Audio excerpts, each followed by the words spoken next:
Maggie would find a way to stick up for LeBron, which is fine. I mean, LeBron is one of the greatest of all time, one of the top 2 players of all time. He's getting old. But you, because I know you don't think I have a chance on my 40-1 Lakers championship bet anymore. I was actually impressed how long this bet has actually lived. Right. Because I remember last time I was in here, and I'm one of those radio hosts that'll actually admit that I'm when I'm wrong, unlike some people that will just say, oh, they never said that when they get called out for being wrong. I thought the apex for the Lakers this postseason was getting through one round. And here we are in the Western Conference Finals, and this is their demise for the Los Angeles Lakers. There was a point last night where I was sure this was the game the Lakers were going to even the series. I mean, they've really not dominated, but they've won 5 of the last 6 quarters against the Nuggets. They just let the Nuggets get hot at the end. Felt like last night was the Lakers' win because Murray was off, and then a couple things happened, I think. I think Anthony Davis got tired. I think LeBron got extremely tired. And I think that you just can't expect Denver at home to be off the entire game. I don't think it was a Joker game at all. I think Joker played fine, triple-double.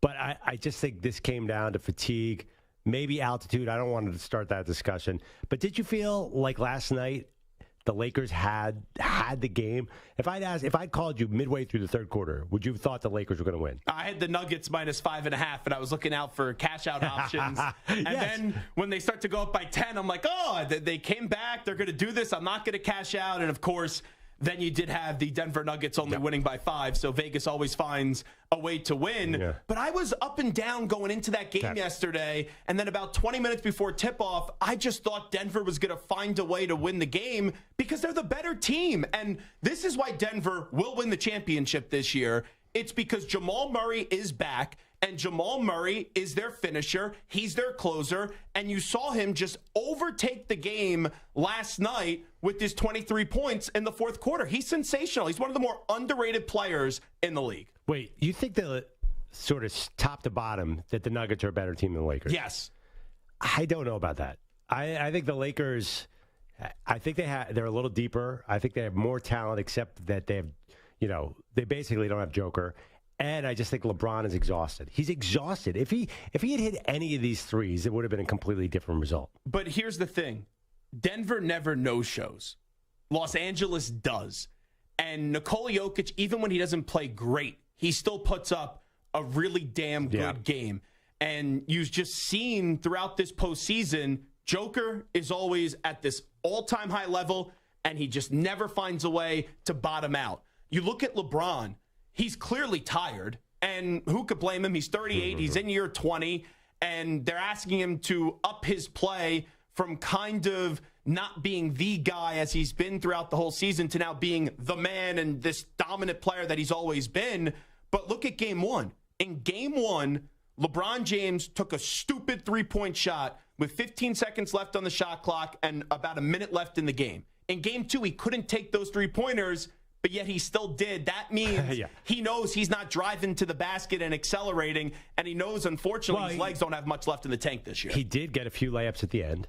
When the Nuggets went up, when Murray got super hot, then LeBron started going downhill again.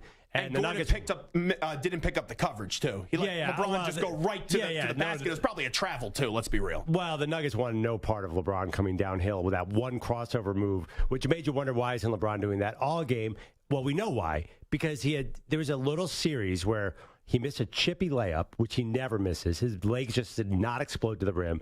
Then he's coming down on the fast break, and we all saw it, Zach. It was, that angle, that dunk, where LeBron brings the ball down to his hip, and he's either going to throw it over his head or do something really nasty. Yeah.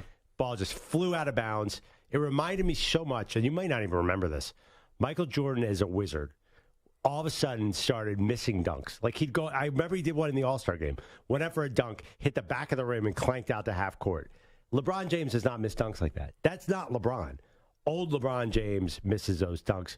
And to me, last night was the first night really probably ever where his age hit me. He really looked 38 last night. Do you agree?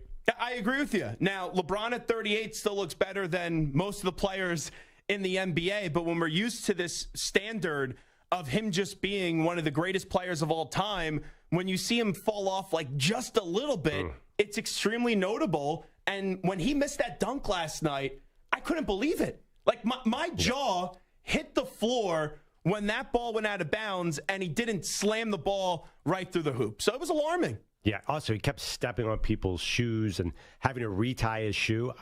Dude, this happens to me a lot playing basketball. You got to keep your shoes tight. I don't know what LeBron was doing there. Might have just been buying time. There is an energy issue. So you say it's done. Right now, what's your bet ticket at again? My bet ticket. So I have 4 bets. I got them at 40, 22. What do you have bets on all 4 teams? Then I bet on the series. No, I kept doubling down on the Lakers.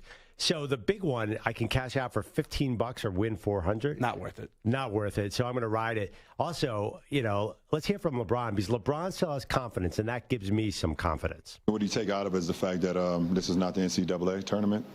It's the first team to 4 wins, and we have an opportunity to go home and play great basketball and home serve. Until the team beats you 4 times, then you always have an opportunity to come out of it. That's the confidence that we should have.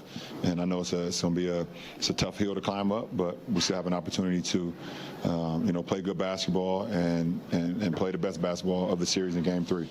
And like I said, if we can get better from Game 2 like we did tonight to Game 3, then we put ourselves in a position to do that. Yeah, I mean, Zach, that math is right on. Good for you. Yeah, you got to get the 4. I mean, it's an analytics. Daryl Morey would approve.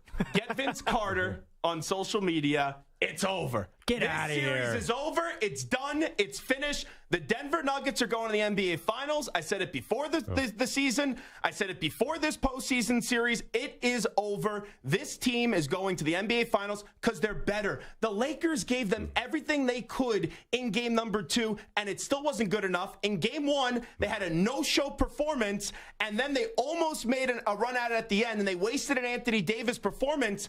They're not going to beat this team 4 times because right now in the year of 2023, Nikola Jokic and Jamal Murray are just better. They're more consistent. We'll see. You're going to be back here on Monday when the Lakers win Game 3, and it's 2-1. If this keeps going, at a certain point, you are going to really have to slay LeBron James. And that's not so easy. I know KCP's playing well. I know that Jamal Murray got hot. I'm telling you, winning in LA is not going to be as easy because I do think the talent is not that different. Let me ask you this. Who's the best player in this series? Jokic. Okay. Who's the best closer in this series? Jamal Murray. It ain't LeBron. All right, Jamal Murray. Okay. That's why they're going to win this series. They have the best player and they have the best closer. And they're up already 2-0. They're going to find the way to get 2 more wins. Who makes the dumbest plays for both teams? Who's the one player who is incredibly talented, who looks like he can ruin the team at any given moment? Are you saying Michael Porter Jr.? Of course I'm saying MPJ.